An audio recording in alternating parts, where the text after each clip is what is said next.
Hello everyone, my name is Suraia Sahar. Today I am here as an Afghan-Canadian woman to say that I am against Canada extending its military mission in Afghanistan after 2011. And I want to see an immediate withdrawal of all foreign military from the country. I'm representing Afghans For Peace, and we are an Afghan-led movement against foreign occupation and war in Afghanistan. We believe there is no real objective to this mission because it is always changing. It's becoming more evident that they're trying to find an excuse to stay in Afghanistan now. I would like to know how one can logically argue that peace and security can ever be achieved using weapons, tanks, bombs, predatory drones. Any of that is contradictory. It is insulting the very intelligence of the Afghan, Canadian, and international community by telling us that this war will bring peace or democracy. Now, from an AFP standpoint, we don't just want the withdrawal of foreign troops. Afghans For Peace is determined to persuade the Afghan and international community to establish basic civil laws in Afghanistan and to establish organized and closely monitored humanitarian aid so we know where the money is going. As for Canada's baseless mission in Afghanistan, what is their mission? Because like most Canadians, I'm not entirely sure what it is. About 3/4 of their mission, according to the official government website, requires absolutely no military intervention whatsoever. And the remaining quarter can be achieved with, in our opinion, education and eliminating poverty. And it doesn't just sound nice, it's practical. It can be done. And we can definitely prove it if we had the opportunity. First, the mission was about finding and capturing Osama bin Laden.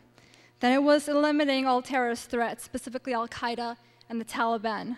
Then that ship set sail, and it was about liberating women, and then enforcing democracy and human rights. Which is ironic, because Stephen Harper, our very Prime Minister himself, he closed down the Canadian Human Rights Commission offices in 3 cities with some of the largest minority and immigrant populations in Canada: Vancouver, Toronto, and Halifax. Do I even need to mention the recent abuse of our rights during the G20?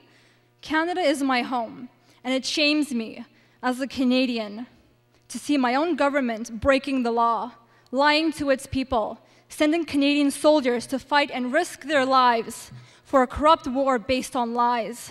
I can think of few things more unpatriotic and disrespectful to our country, our people, and our troops. Billions of dollars have gone missing in Afghanistan due to high level of corruption and a complete oversight and lack of accountability by the international community. What did they expect by endorsing a government full of corrupt war criminals and bringing them back into power?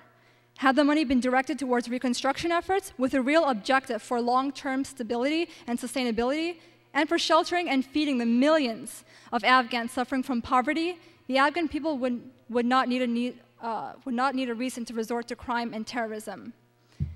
You know, this was proven possible last year when NATO forces joined with the Afghan government to deliver the first installment of humanitarian aid to the Day Mardad people in Afghanistan.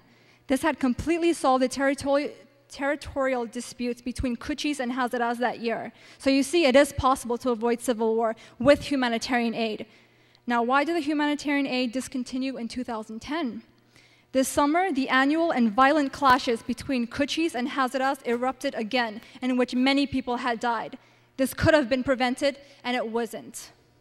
Why? Why did they allow one of the worst ethnic clashes since the Civil War of the 90s take place? Everyone's talking about the dangers of another civil war when the troops leave, and yet they're already letting it happen under their watch. You call that getting the job done? If NATO refuses to help resolve one ethnic feud, how do we expect them to defeat the Taliban? Afghan people are not just dying from bombs in this war. They're dying from hunger, disease, poverty, lack of security. These are all byproducts of NATO's military policies. Afghanistan has the 2nd highest maternal death rate in the world, and the world's 3rd highest infant death rate.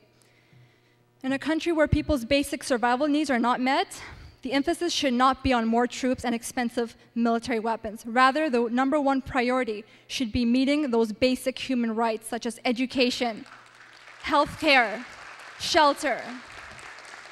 If those basic needs are met and people have a means to feed their families, why would they join the Taliban? The only way to reduce corruption and bring security to the region is to reroute and to ensure that aid is delivered to those who need it. To quote one of the locals from Marja in Afghanistan in the Rethink Afghanistan documentary, he said, "Here we have this problem. During the day, Marine forces come here and put bags over our heads and take us to the side of our house and tell us to line up. And then at nighttime, the Taliban comes and tells us, you are supporting foreign forces. Then they cut our throats." Now, no one in the world despises the Taliban more than the Afghan people, but they are living in desperate circumstances with little choices. The Afghan people deserve more options than having to choose between being victims of NATO attacks, Taliban oppression, or government corruption. It is the right of the Afghan people to decide the fate of their country.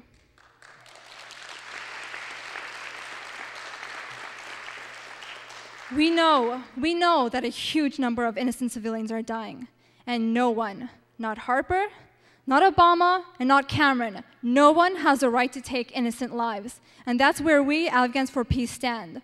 What we want is for our international leaders to end the NATO occupation of Afghanistan. NATO has already tried to bomb the insurgents to submission. It hasn't worked. The Soviets tried it, and they made the same claims. They were there to liberate women and bring democracy to Afghanistan. And what did it do? 2 million innocent Afghans lost their lives.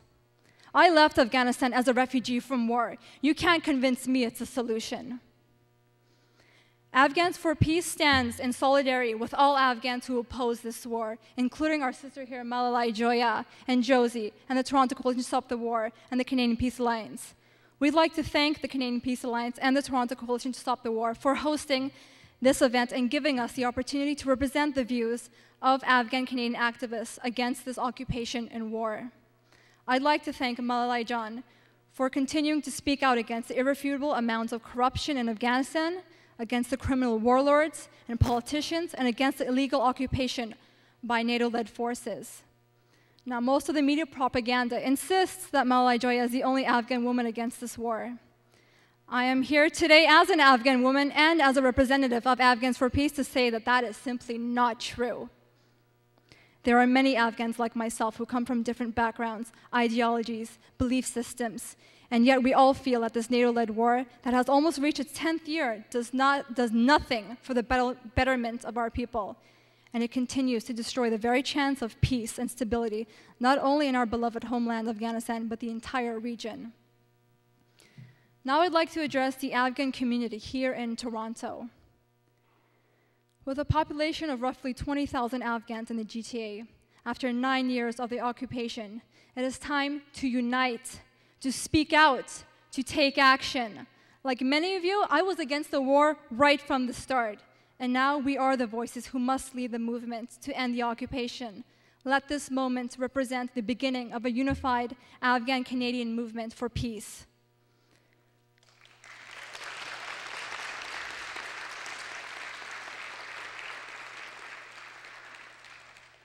ملت با غیرت افغان بیدار شوین. همتتان کجاست؟ احساستان کجاست؟ وطن عزیز ما با ما ضرورت دارد. My brave, valiant fellow Afghans, wake up. Where is your courage? Where is your compassion? Our beloved home country needs our support. So I invite you to join us, Afghans for Peace, and reclaim what is rightfully yours, your voice. It belongs to you and you alone, not NATO, not the media, not the warmongers, not the warlords, not the Taliban, and not the corrupt NATO-backed Afghan government. Get involved in the anti-war movement and represent the Afghan voice.